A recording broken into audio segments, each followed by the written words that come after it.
Hey, what up, YouTube? Welcome back to a new video with Rams fan at YT. Non-league, is it? Like, I've been suggested to do a bit more non-league related ones. It's kind of non-league. They certainly have a large proportion of history in non-league, but currently playing in League One. It's also sort of like merger between the Championship last season, so Series 2, and League One this season, which will be Series 3 coming up. But this is the history of Wycombe Wanderers. The exact details of the formation of Wycombe Wanderers have largely been lost to history, though. A group of young furniture trade workers started a team to play matches, which led to a meeting held at the Steam Engine Public House in Station Road in High Wycombe in 1887, which saw the formation of the Wycombe Wanderers football club team. It is highly likely the club was named Wanderers after the famous Wanderers Football Club, who were winners of the first FA Cup in 1872. The club played friendly matches between 1887 and 1896, and it entered the FA Amateur Cup in 1894 and the FA Cup in 1895. In 1895, the club moved to Lokes Park, which would become its home for the next 95 years. In 1896, the club joined the Southern League and competed in the second division until 1908. In the summer of 1908, the club declined the invitation to retain their membership of the Southern League, and the club decided to pursue amateur instead of professional football and joined the Great Western Suburban League and remained there until the outbreak of the First World War. After the hostilities had ended, the club joined the Spartan League in 1919 and were champions in successive years. In March 1921, the club's application to join the Isthmian League was accepted. The club remained members of the Isthmian League until 1985, when they finally accepted promotion to the Alliance Premier League. For over 60 years, the Wanderers sought to be the greatest amateur club in the country. One of the club's greatest achievements came in April 1931 when it won the FA Amateur Cup. The Wanderers beat Hayes 1-0 in the final at Highbury, home of Arsenal. The club also reached the first round proper of the FA Cup for the first time in November 1932, losing to Gillingham in a replay at Lokes Park. The club remained active during the Second World War, competing in the Great Western Combination, which was won in 1945. In 1947, Frank Adams, who had captained the club to its double championship victories in the Spartan League and made 331 appearances for Wanderers, scoring 104 goals, made arguably his greatest contribution when he gave Lokes Park to the club. It provided the basis for a period of unprecedented success in the 1950s. The club appointed Se2 as coach in 1952, and he led the Wanderers to their first Isthmian League title in 1956. The title was successfully defended the following season, and the club also reached Wembley for the first time in their history. They were beaten 3-1 by Bishop Auckland in the final of the FA Amateur Cup in April 1957. Their North East rivals were something of a nemesis, having also beaten the Chairboys at the semi-final stage in both 1950 and 1955.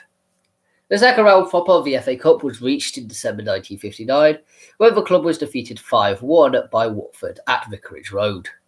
The stars of the team included winger Len Worley and striker Paul Bates. Can left the club to join Norwich City in 1961, and the club's fortunes took something of a downturn during the 1960s, but that changed in December 1968, when Brian Lee was appointed as the club's first conventional manager. He changed several aspects of the club, including team selection, which up to that point had been chosen by committee. He led the Wanderers to a third Isthmian League title in 1971, and it was again defended successfully in 1972. The club suffered yet more FA Amateur Cup disappointment at the semi-final stage, losing 2-1 to Hendon at Griffin Park in Brentford. A fifth Isthmian League title was won in 1974, and the following season it was defended yet again, this time by the narrowest margins, a superior goal difference of 0-1 to Enfield. In the same season, the club created history by reaching the third round proper of the FA Cup for the first time, losing 1-0 to First Division Middlesbrough in a replay at Ayresome Park, having drawn 0-0 at Lokes Park. Lee retired as manager in 1976, and again the Wanderers suffered a decline. A significant factor was the abolition of the amateur football by the FA in 1974, which left the club without a sense of purpose. Wanderers rejected the invitation to join the Alliance Premier League on its formation in 1979, and again in 1981, with concern over increased travelling costs. The club reached the semi-finals of the FA Trophy for the first time in 1982, but lost out to Altrincham. A seventh Premier League title was won in 1983, but promotion to the Alliance Premier League was again turned down. As a consequence, crowds at Lokes Park dropped to record lows, and the club decided to accept promotion to the Gola League in 1985, having finished third in the Isthmian Premier Division. The club's first season in the National League ended in disappointment, with the Wanderers relegated on goal difference. They soon returned after romping to an 8th Isthmian League title in 1987 after a battle with Yeovil Town. The club consolidated their place in the newly named GM Vauxhall Conference, and under manager Jim Kellerman, they finished in 4th place in 1989.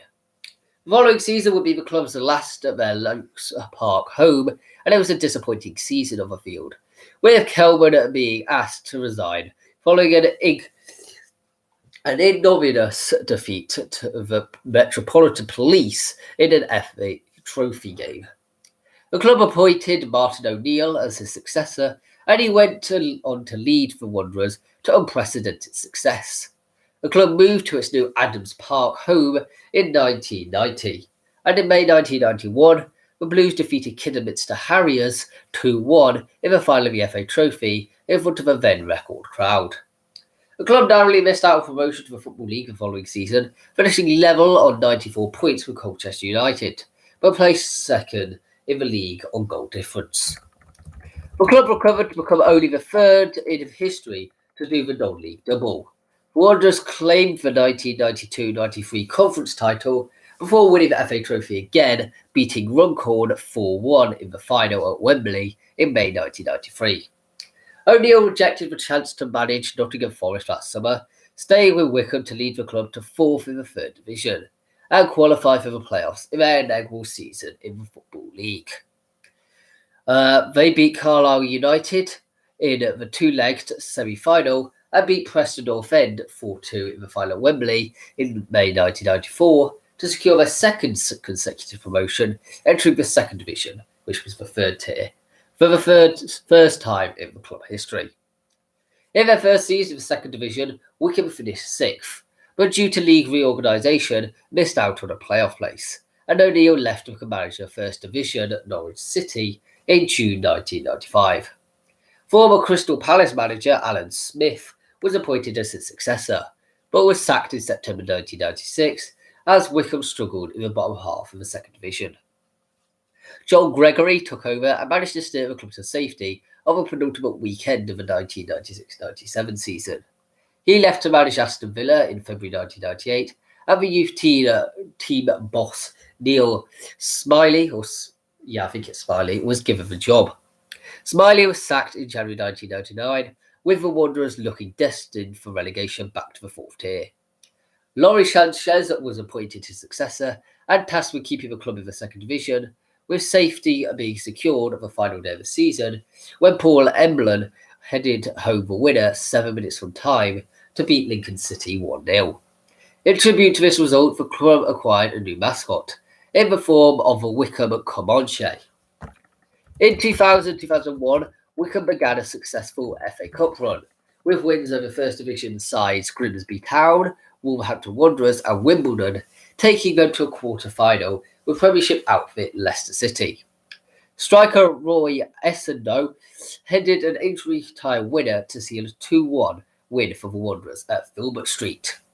The semi-final at Villa Park saw Wycombe faced Liverpool, and goals from Emile Heskey and Robbie Fowler put the Premiership side 2-0 up.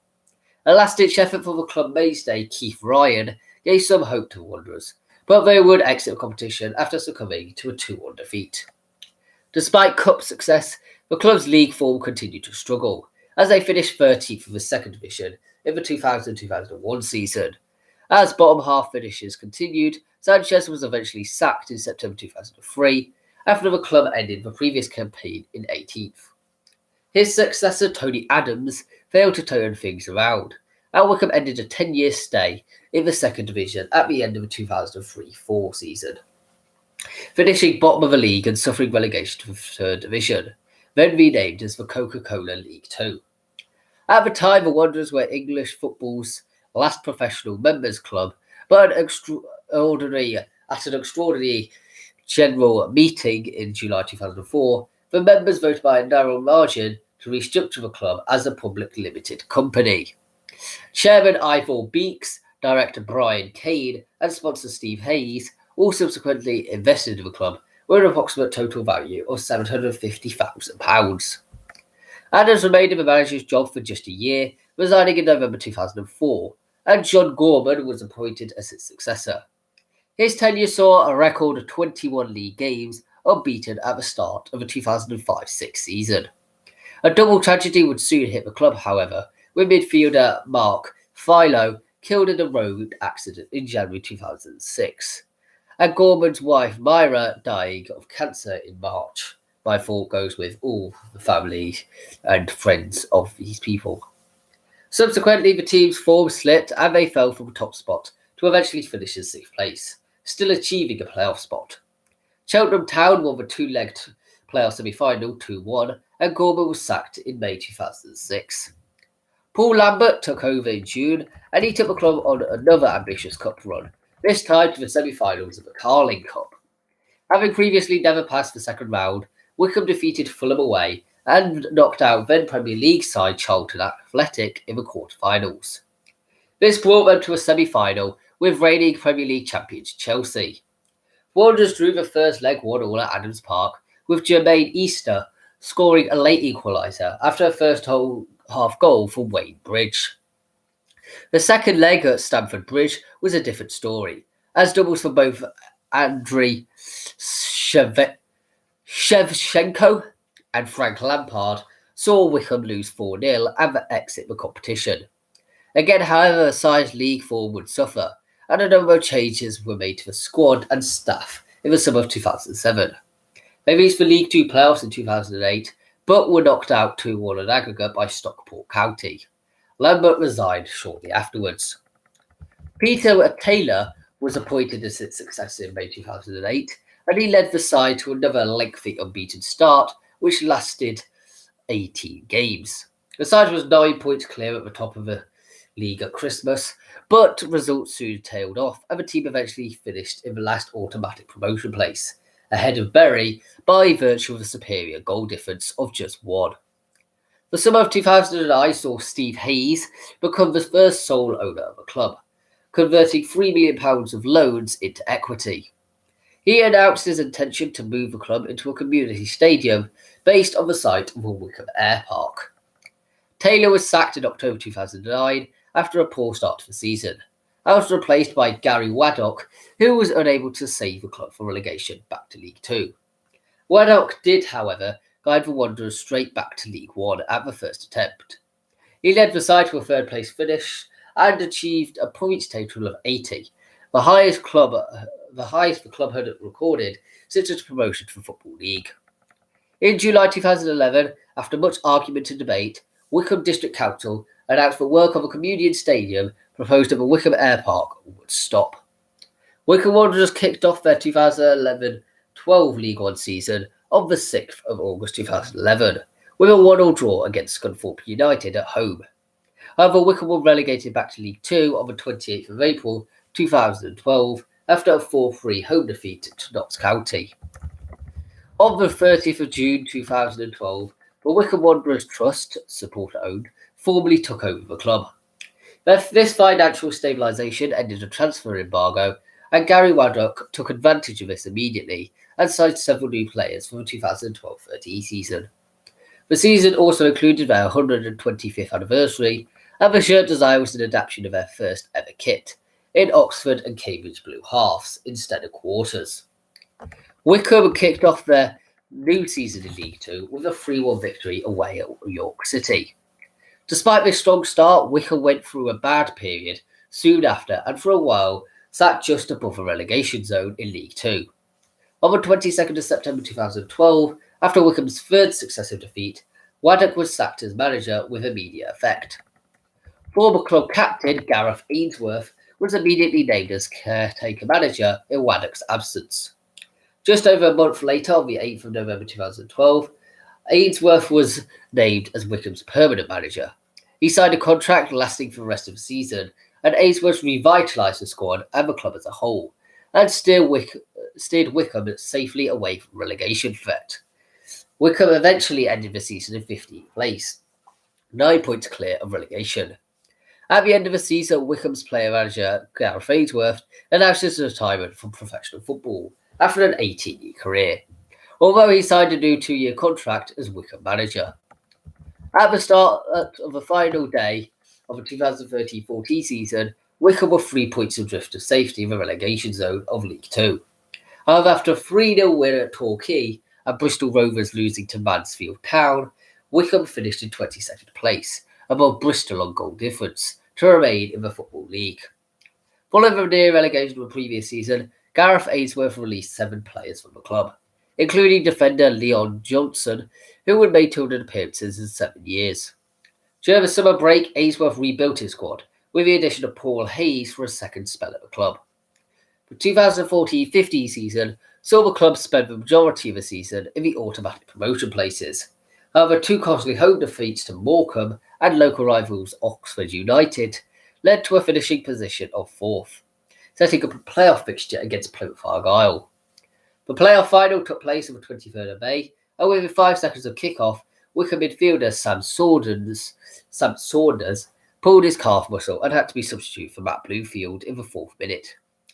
During the regular 90 minutes, both teams had a goal disallowed, but neither managed to score. 4 minutes into extra time, Wycombe were awarded a free kick just outside the Southend penalty area. Joe Jacobson took the free kick, and the ball rebounded off keeper Daniel Bentley and into the net.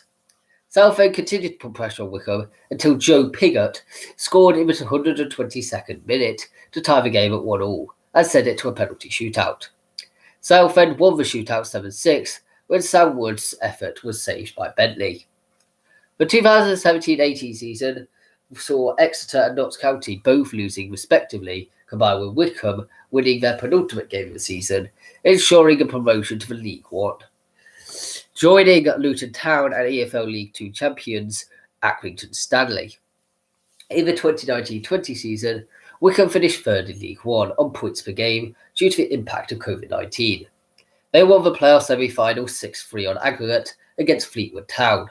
Then on the 30th of July beat Oxford United 2-1 in the final at an empty Wembley Stadium to ensure that Wycombe would play in the EFL Championship for the first time in the club's history.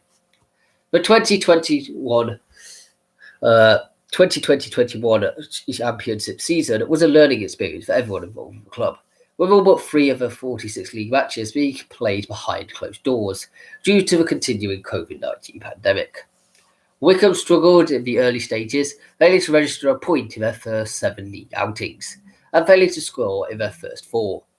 An improved run of form, which included back-to-back wins against Sheffield Wednesday and Birmingham City, lifted Wycombe to 22nd of the table. But 3 successive defeats in December saw the club drop to bottom position on the Saturday before Christmas. The indifferent form continued into the new year, but a 4th-round FA Cup tie at home to Tottenham Hotspur proved a welcome distraction, with Wycombe taking the lead through Fred Onyedinma in the first half, before the Premier League club found their home form to win the tie 4-1. Still bottom of the table going into the Easter period, Wycombe's fortunes then began to turn around significantly, and they still had a theoretically outside chance of survival, going into the final game away at Middlesbrough. A 3-1 win was not enough, but results elsewhere meant that Wycombe finished the season in 22nd place with 43 points, 16 of which had been gained from the final 8 games. The club was therefore relegated back to League One, but only by a margin of 1 point and an inferior goal difference to Derby County. After Derby County previously accused of breaching financial fair play regulations went into administration in September 2021, Wycombe considered legal action to recoup potential losses of up to £20 million. Thank you very much for watching this video. Please subscribe if you are new around here. That would be hugely appreciated. Very much going straight back into this New York club. I'm enjoying this series so much. And there's plenty of big clubs still in League One. Portsmouth, Sunderland, Wigan, Hull City will be in that list as well, and a couple of other championship ones which I've not included in this series. But I'm also doing the National League's best transfers as well on Friday. So just please join into one of them. But see you around.